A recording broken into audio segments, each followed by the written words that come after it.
They say wars are fought on foreign soil, but sometimes, the hardest battles are the ones fought right in your own backyard. And on that evening, as the sun dipped low over the cul-de-sac, I realized my war was about to begin, not in uniform, not on desert sands, but in a small beige building with flickering lights. The community center. To most people, it was just a run-down room with folding chairs and the smell of old carpet. But to me, that night, it felt like a courthouse. A battlefield where my father's honor, my family's home, and my dignity were on trial. And at the center of it all, was her. Karen. Narrator. The sun had already slipped behind the rooftops, painting the neighborhood in long shadows. My boots, still the same pair I wore overseas, crunched against the cracked sidewalk as I made my way toward the community center. It wasn't much to look at: peeling beige paint, a leaky roof patched with tar, and fluorescent lights that flickered like they were on their last breath. But inside was the heart of this neighborhood's so-called power. And tonight, they had set their sights on me. Every step closer, I could feel the weight pressing down. My chest tightened, my throat dry. Not fear exactly, but the heavy awareness that I was walking into hostile territory. Narrator. As I pushed open the glass door, the smell hit me first: burnt coffee mixed with the musty stench of an old carpet that hadn't been cleaned in years. The kind of smell that stuck in your clothes. Rows of folding chairs filled the room, lined up in crooked rows. Some were already occupied by neighbors I had known since I was a kid. Faces I remembered from block parties, from riding my bike around the cul-de-sac. But tonight, those same faces were different. Some looked curious. Some looked nervous. Most just avoided my eyes. Not one of them looked eager to sit near me. Narrator. Lower, colder. And then I saw her. Karen. She didn't sit just anywhere. No, she sat dead center behind a long plastic table, flanked by the other HOA board members. But only one person mattered in that room. She had traded her pastel sweater for a crisp navy blazer, and that little clipboard she carried around the neighborhood, replaced with a fat binder stuffed with papers. Her armor. Her sunglasses were gone, but her smug expression was sharper than ever. She looked like a queen on her throne. And the rest of us? Just peasants, waiting for her ruling. Karen, syrupy sweet voice. Ladies and gentlemen, thank you for joining us tonight. We have a full agenda, so let's get started. Narrator. Her eyes flicked toward me for only a second. And in that split second, the corner of her mouth twitched into the smallest, most satisfied smirk. Like she already knew the outcome of tonight. Like the whole thing was already decided. She had planned something, and I was about to walk right into it. Narrator. The first 30 minutes of that meeting were torture. Lawn maintenance schedules. Trash bin placement. Approved holiday decorations. It was like listening to a dictator dressed up as a soccer mom. She controlled the flow, the words, the tone. Every topic bent around her will. And all the while, her binder sat there on the table in front of her, waiting. Like a loaded weapon she hadn't fired yet. I sat in the back, my fists tight, my jaw locked. I could feel the sweat on my palms. But I didn't move. I didn't speak. Because I knew, my time was coming. Narrator. And then it came. Karen cleared her throat, the sound sharp and deliberate. The room fell silent. She straightened her blazer, opened that fat binder, and said, Karen, mock serious tone. Now, to our final item of business, property at 214 Oak Ridge Drive. Narrator. Pause, low voice. That was my address. The room went dead silent. My chest tightened, my heart pounding in my ears. Karen, false sympathy dripping in every word. As most of you know, the previous owner of this property, Mr. Henderson's father, was in violation of multiple HOA codes. Unapproved vehicles. Excessive lawn growth. Unauthorized flag displays. And, most concerning, unpaid dues totaling nearly $12,000. Narrator. Gasps rippled through the room. Neighbors turned to look at me like I had just been exposed as a criminal. Karen flipped through her binder, page after page of so-called evidence. Her voice dripped with poison disguised as honey. Karen, sweet, but sharp. Now, while we respect the service of his son, gestures toward me with that smug little smile, we must also respect the rules. Rules that keep our neighborhood beautiful and safe. Therefore, unless the dues are paid and the violations corrected within 30 days, the HOA will begin foreclosure proceedings. Narrator, calm but shaking with anger. The words hung in the air like smoke after an explosion. Foreclosure. I had heard that word overseas, in the mouths of men who lost everything back home while they fought a war abroad. But to hear it here, aimed at me, by a woman who had never spent a single night in a foxhole, it hit harder than any bullet ever could. Narrator. I stood. My chair screeched against the dirty carpet. Every eye turned. I could feel the room shrink, the air grow heavier. Karen leaned back in her chair, lips curled in that smug little smile. She had wanted this moment. She wanted me to explode. But I wasn't going to give her the satisfaction. Not yet. Veteran, firm, steady voice. My father's gone. And everything you just read, those so-called violations, they're not his sins. They're excuses.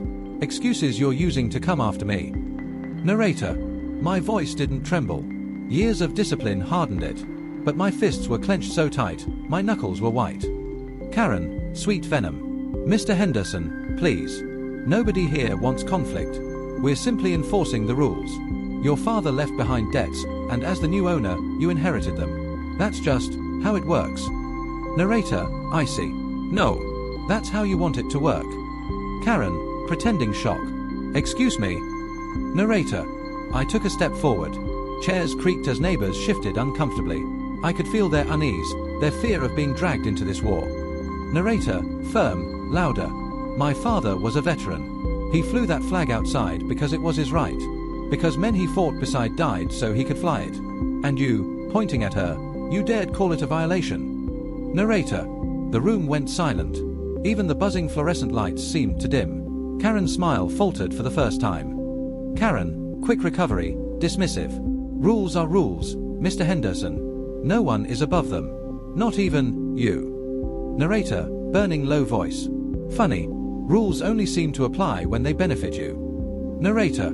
I pulled a folded envelope from my jacket. Weeks of digging. Nights spent reading bylaws. Conversations with neighbors who whispered when Karen wasn't around. I slapped the documents onto the table in front of her binder.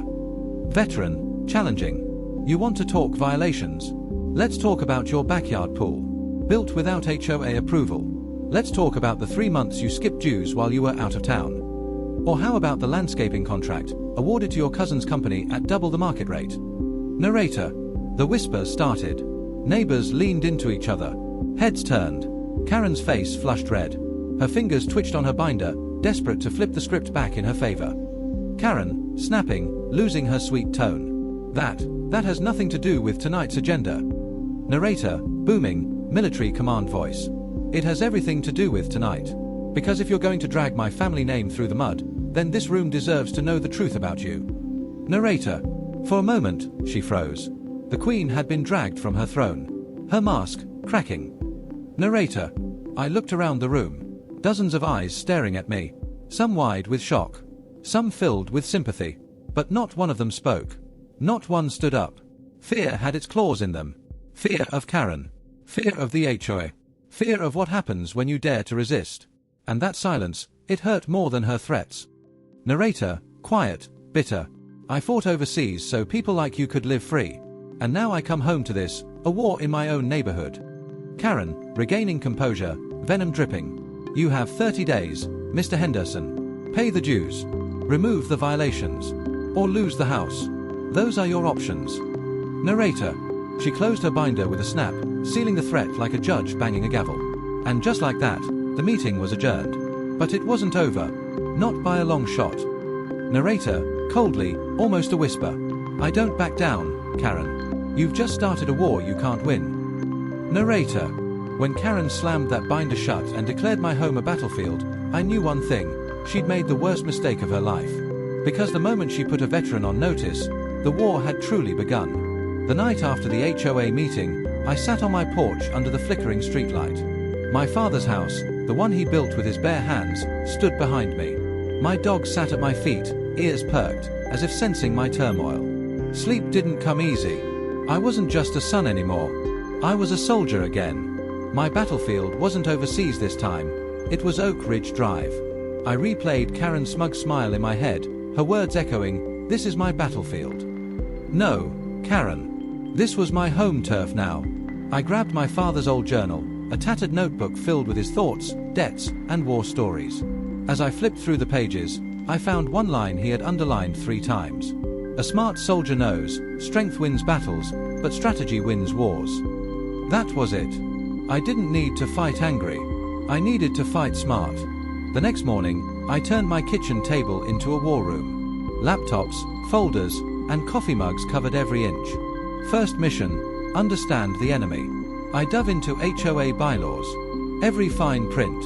Every outdated rule, every loophole. I discovered contradictions, illegal clauses, even signs of corruption. For example, dues increases without proper voting, foreclosures without court approvals, even kickbacks from a landscaping company. Every page I read was like unlocking a weapon. Karen thought her binder was a fortress. But I just found the cracks. I even drove to the county courthouse.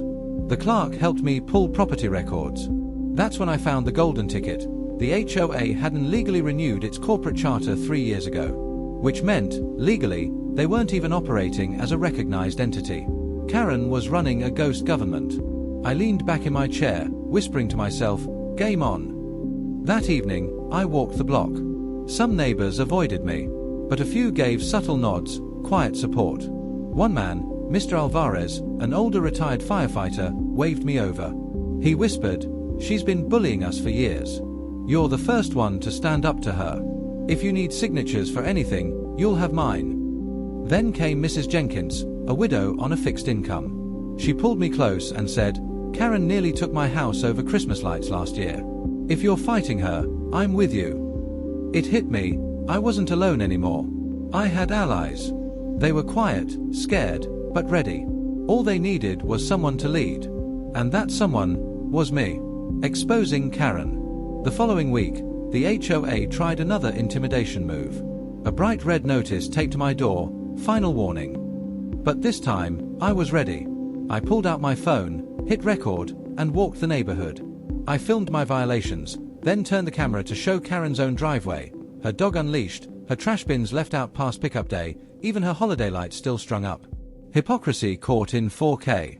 That night, I uploaded the footage to a private neighborhood group with one caption, "Do rules apply to everyone, or just me?" By morning, my phone buzzed non-stop. Dozens of neighbors commented. Some defended her, but most questioned her authority. For the first time, cracks showed in Karen's iron grip. The lawyer. I scraped together what savings I had and hired a local attorney, one with a reputation for tearing HOAs apart. He reviewed my stack of evidence, then leaned back, grinning. "Son, they don't have a legal leg to stand on. With what you've got here, we can not only stop foreclosure, we can sue for damages." Hearing that was like getting reinforcements on the battlefield. Another HOA meeting. This time, I walked in not as the angry soldier, but as the calm strategist. My attorney at my side, neighbors filling more chairs than usual. Karen opened her binder with her trademark smirk. "Mr. Henderson is in continued violation." That's when my lawyer stood. "Actually, Ms. Karen, the HOA has been operating illegally since 2021 when your charter expired. Furthermore, your foreclosure threats are unlawful and expose you personally to liability." The room gasped. Karen's face drained of color. I stepped forward. "You wanted a battlefield, Karen. Here it is." And the first shot has already been fired. Word spread like wildfire. More neighbors came forward with stories of Karen's bullying. A petition circulated. Signatures piled up. And then, the county clerk confirmed it officially. The HOA was dissolved until further legal renewal.